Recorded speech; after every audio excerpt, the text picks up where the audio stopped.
É muito legal, né, falar sobre o slam em específico, que é um recém-nascido, né, na nossa cultura. Tanto no Brasil quanto no Maranhão. No Maranhão temos 4 anos de slam e a maioria das pessoas nem deve saber o que já é slam, né, gente? Sim, lendo sobre vocês, eu vi que começou em 2020, em 2021 vocês conseguiram começar ali a fazer as primeiras iniciativas e tudo mais, né? Sim. A gente começou o Slam Adara, de fato, nesse período de 2020, a ideação e tudo mais, mas a gente já vem nessa cultura da poesia marginal, que está muito assim ligada com os slams são feitos de poesia marginal, em sua maioria. A gente está desde, acho que 2017 ou 2018, em batalhas de rima mesmo, que a gente ia pedir um espacinho, a recitava uma poesia antes, entre as batalhas, entre as fases, e ia se inserindo, porque a gente não tinha um espaço nosso. A gente foi se costurando no meio do hip hop, e se espremendo para conseguir um espaço. Aí cada batalha que tinha, a gente tinha só pedia oportunidade, pedia o microfone para poder mandar poesia. Aí a gente pensou, por que não a gente fazer o nosso próprio espaço? A gente criar a nossa própria batalha pra gente ter um lugar nosso onde outras pessoas vão precisar, vão procurar e vão ter ali aquele local para isso. Aí dessa ideia surgiu o Slam Adara. Sim, porque é importante falar também que existia um slam antes da gente. Existia o Slam Maria Firmina. E aí, esse slam, ele... a gente, inclusive, tem que procurar um pouquinho mais sobre ele, porque ele ficou pouco tempo em atividade. Sim. E aí as pessoas foram indo... O que acontece na maioria das vezes? Na nossa cultura é muito difícil ir, porque as coisas são muito complicadas, principalmente para mulheres, né? E aí, meio que não foi para frente por muito tempo, e a gente ficou sentindo essa escassez. Inclusive, eu só consegui ir em 2 edições. E depois disso, nunca mais. A Mica chegou em uma edição. Tinha um local fixo ou ele ia acontecer no local fixo? Itinerante. Ah, tá. Era itinerante. Igual a gente também, que a gente fala que a gente é ali da escadaria, mas a gente... Porque na apresentação de vocês que eu vi, eu gostei muito também, inclusive, do grito assim de guerra slam, Odara e tal, a galera chamando a galera, e vocês contaram um pouco da escadaria.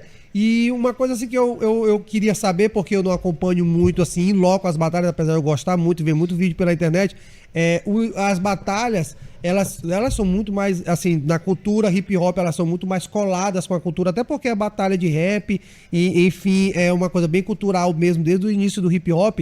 E o slam, eu não conheço muito onde a história do slam ele se encontra com as batalhas, né? Aí eu queria perguntar para vocês, até para eu entender um pouco mesmo, da onde que veio essa questão da batalha de rima, porque o rap é a batida e a rima, e o slam ele não tem a batida, ele é só a poesia, então ele é muito voltado inclusive para poesia, porque a batalha tem aquela questão da, digamos assim, da agressão ali combinada dentro de um limite do respeito, e eu vi que nas regras do slam também tem essa questão de não exceder para agressões mais, digamos assim, mais criminosas mesmo.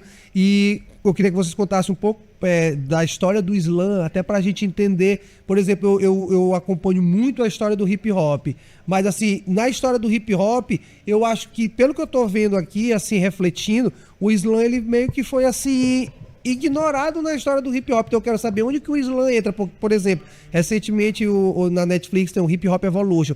Eles destrincham a história do hip hop do início ao fim, do início até os dias de hoje. Lá eu não vejo eles citarem o slam. Então eu queria que vocês me contassem um pouco da história do slam, onde que ele surgiu, assim, como é que ele se solidificou nessa cultura. O slam, ele surgiu inicialmente em Chicago. Slam vem muito de batida, punch. Assim. Literalmente a palavra slam significa porrada. De bater. Punch. Isso aqui. Sim. É a punchline que a gente fala no rap, só que é pura. As barras mais pesadas ali. Então, surgiu nesse contexto do Chicago, e quando chegou aqui no Brasil, a gente tem uns pioneiros, como exemplo, a Roberta Estrela d'Alva, que é um grande nome que veio desse início de trazer o slam para o Brasil. Criou dimensões. Aqui no Brasil tudo é isso. A gente pega uma cultura... a gente entende uma cultura e a gente faz do nosso jeito. Adapta. Então, por exemplo, o slam de São Paulo, que é aonde começou, quando a Roberta veio, trouxe para o Brasil, não é o mesmo slam que a gente faz aqui no Nordeste. Então, tem essas diferenças culturais, querendo ou não, no Brasil, a gente sabe incorporar as coisas para o nosso modo de fazer. E a partir do momento que chega aqui, a gente já vai ter outras referências. E por ser a questão de batalha, a gente acaba se inserindo com um outro elemento do hip hop. E, na verdade, tem muita polêmica sobre isso. É um assunto pouco polêmico. Sim. Não, até Mas discutir é porque- contra isso. Os elementos do hip hop estão ali, mas não tem o slam. Né? Então, Ele fica inserido dentro da batalha. Essa que é a... Então, é porque a gente se inseriu nesse meio porque, além do slam é a competição. Certo. Porque nós somos poetas marginais. Sim, E sim. poeta marginal tá totalmente ligado ao hip hop. Com certeza. E aí a gente se insere ali com o slam, a gente gosta de se inserir como um elemento do conhecimento. A gente tá passando conhecimento. E conhecimento é hip hop, concorda? Com certeza. demais. E aí no slam a gente tem o quê? A gente tem o ritmo. A gente tem ritmo sim. A gente tem a poesia e só não tem a batida. Foi o que eu falei pro André, até falei, André, aí a gente tava conversando, né? Aí eu falei, André, não tem a batida, mas tem o ritmo, porque, inclusive, um dos principais, assim, pontos de encontro de slam de São Paulo, que eles têm vídeos super bem produzidos no YouTube, aí eu fico assistindo e tal, tipo assim, tu vê a diferença rítmica de cada competidor, cada um tem a sua cadência, o seu jeito, então assim, tem muita questão não só poética, mas como uma questão melódica também, né? A gente não só tem tanto ritmo que tem várias músicas. Vocês conhecem César? César MC? Sim, Vocês claro. conhecem canção infantil? Uhum. Canção infantil é uma poesia marginal. Pode crer. Eu não sabia. Tá vendo? O César começou também nas batalhas e no slam, pra vocês terem noção. Então é só algo meio que, tipo, camuflado. As pessoas não falam muito porque estamos engatinhando. Temos 15 anos. 15 anos, não é? 15 anos de slam no Brasil. Relativamente novo. Somos novos. O hip hop é novo, porque ele faz Sim, 50 anos, é uma cultura nova. É, bastante. E aí, por a gente ser novo nisso, meio que as pessoas... é o slam, é o pessoal da poesia A aí. galera ali. É o pessoal. Mas a gente sempre esteve inserido. Sim. Inclusive, já tentei ser muito MC de batalha, não consigo. Mas por quê?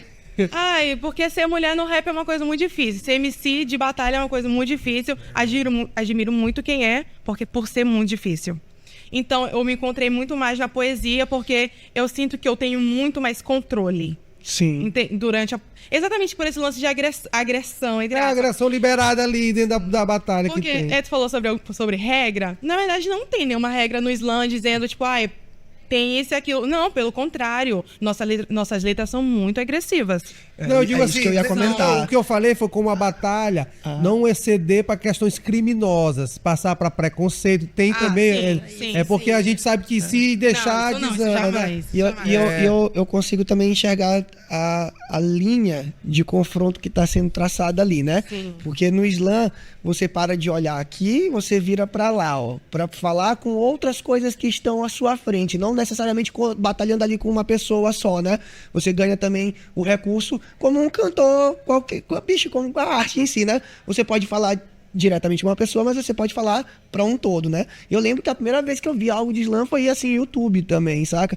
Na rua, um lance de poesia marginal, como tu já destacou aqui, dos caras mesmo, uma rodinha na praça, no Rio de Janeiro, os caras fazendo aquela parada. E eu achei muito massa, porque de alguma forma, e pode ser eu estiver falando besteira, vocês me corrijam, lembra muito a cultura do repente, né? Da música falada, que né? não tem batida, E eu né? acho muito massa, porque eu primeiro que eu admiro muito a pessoa que faz, por exemplo, slam, repente, essas coisas, às vezes, conseguir cantar sem nenhuma referência instrumental.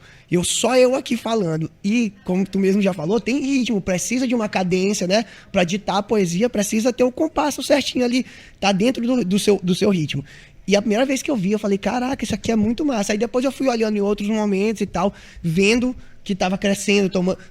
Eu escutei o nome pela primeira vez, depois assim, ó, isso aqui é slam e tal. E a gente aqui dentro do podcast, a gente vai aprendendo os termos, as vertentes que vão criando. Vai lembrar que vocês estão falando um negócio super certo. O rap em si, ele é um movimento jovem ainda, né? 50 anos é pouco, se você olhar para outras músicas. Sabe? Com quanto tempo tem o blues, por exemplo, sabe? O jazz, sabe? Que são bem mais antigos.